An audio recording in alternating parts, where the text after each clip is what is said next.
¿Alguna vez nos hemos puesto a pensar cómo se logra que la electricidad cueste lo mismo en una gran ciudad que en un pueblo súper alejado?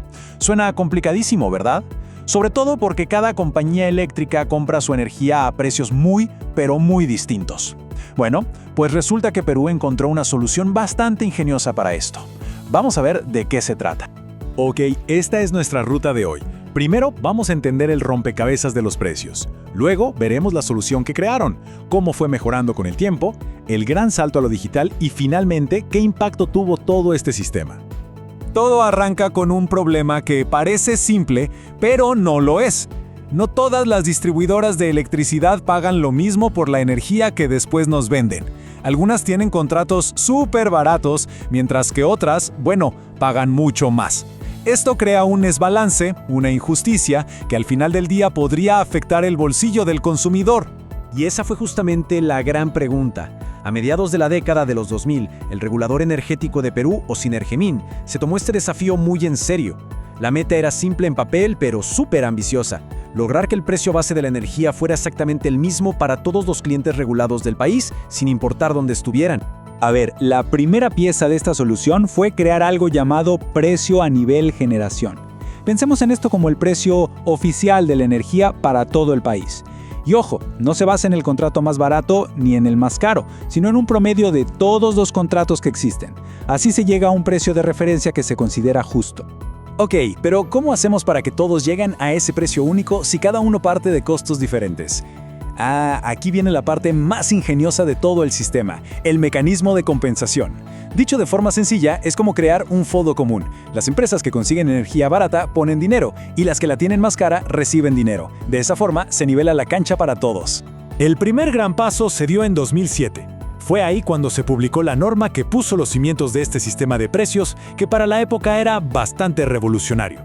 Y el arquitecto detrás de toda esta movida fue, claro, Sinermín, el organismo regulador del sector. Ellos son los que se encargan de hacer todos los cálculos, de gestionar las transferencias de dinero y en general de asegurarse que el sistema funcione como un reloj. Entonces, ¿cómo funciona esto en la práctica? Pues es un ciclo que se repite mes a mes. Primero, todas las empresas reportan cuánto les costó la energía.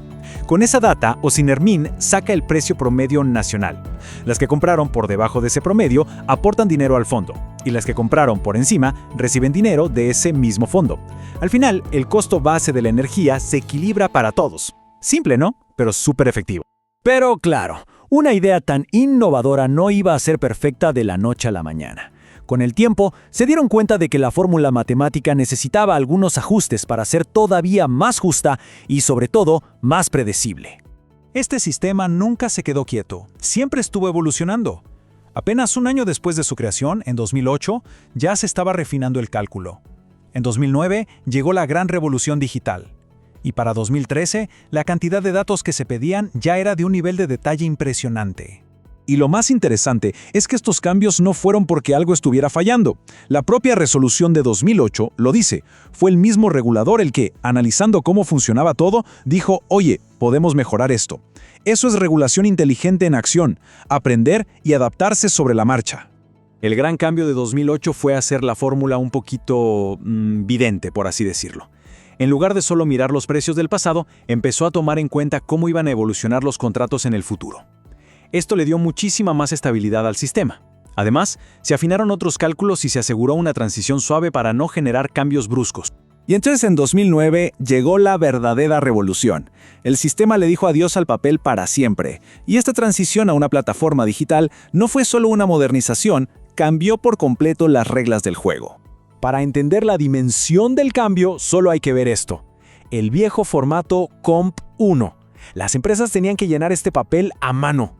Ahora, imaginemos el papeleo, el riesgo de cometer un error al escribir un número y la lentitud de procesar la información de todo un país todos los meses.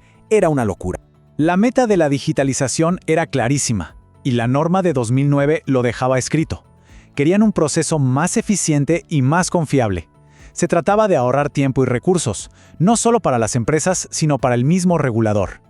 El antes y el después es brutal. Se pasó de entregar papeles físicos a simplemente subir un archivo de texto o un Excel a una página web. Pero el verdadero game changer fue la validación automática de los datos. Si había un error, el sistema lo detectaba al toque, acelerando todo de una forma increíble. Pero la digitalización solo fue el comienzo. El mercado eléctrico es súper dinámico y empezaron a aparecer nuevos tipos de contratos a largo plazo. El sistema tuvo que adaptarse otra vez. Ya no era suficiente con ser rápido, ahora necesitaba un nivel de detalle mucho mayor.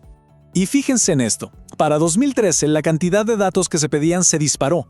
Ya no bastaba con el total del mes, ahora se pedía un código para cada contrato, de qué tipo era y factores de ajuste súper específicos. Pero el salto más alucinante fue el registro de mediciones. Se empezó a pedir información de la demanda de energía cada 15 minutos. Esto permitió un nivel de análisis y precisión que era literalmente ciencia ficción en la época del papel. Bueno, después de todo este viaje a través del tiempo, ¿cuál es el balance final? O sea, ¿por qué es tan importante esta historia de evolución regulatoria? El cambio a digital trajo beneficios clarísimos. Primero, la eficiencia. Todo se hizo muchísimo más rápido. Segundo, la confiabilidad. Se redujeron al mínimo los errores humanos. Y tercero, algo clave, la transparencia. La plataforma podía generar reportes no solo para las empresas, sino también para el público. Esta experiencia nos deja 4 grandes lecciones. La primera es que sí, es posible crear un precio de la luz justo para todos con un buen diseño. La segunda, que la regulación no puede ser una piedra, tiene que ser como un organismo vivo que se adapta. Tercero, que la digitalización ya no es una opción, es una necesidad. Y por último, vimos cómo una idea simple se transformó en un sistema increíblemente sofisticado y preciso. El caso de Perú es un ejemplo fascinante de cómo se puede innovar en regulación, pero el sector energético no para de cambiar, y la pregunta que queda flotando en el aire es, ¿y ahora qué? ¿Cuál es el siguiente paso? ¿Cómo tienen que seguir evolucionando estos sistemas para garantizar la justicia y la eficiencia en un futuro que cambia cada vez más rápido? Una pregunta para reflexionar.